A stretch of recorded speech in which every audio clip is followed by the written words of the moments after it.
everyone, and welcome back to Tech Idea. Here we make tutorials on topics that might be helpful to you in one way or the other, and this is going to be my 1-minute Windows 11 review.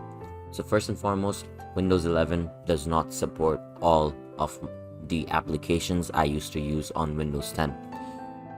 And because of that, I had to switch to other alternatives or update the softwares I was using.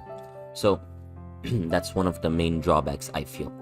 Second of all, Windows 11, if you want to use it aesthetically, just for the looks, Windows 11 is one of the most beautiful Windows ever created.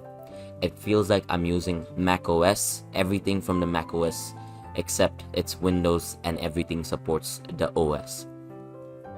And now, finally, when it comes to games, if you like to play games, Windows 11, yeah, it's well optimized for your games. I play Valorant a lot, and with my Ryzen 5 3600X and a 3060, I get well over 300 FPS constantly in Valorant, so that should say a lot about Windows 11 as well.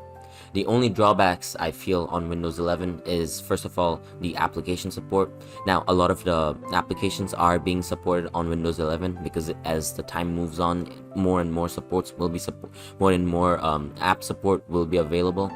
The second drawback is you need to be on the latest hardware. If you're not on the latest hardware, you cannot experience Windows 11.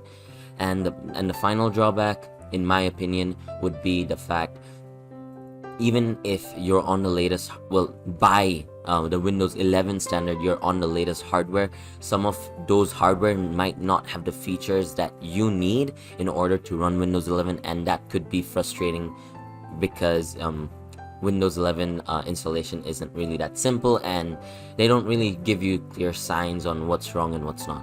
So I hope you found this video helpful. If you did, please drop a like, and if you want to see more videos on topics like this, please hit that subscribe button as well as that notification bell.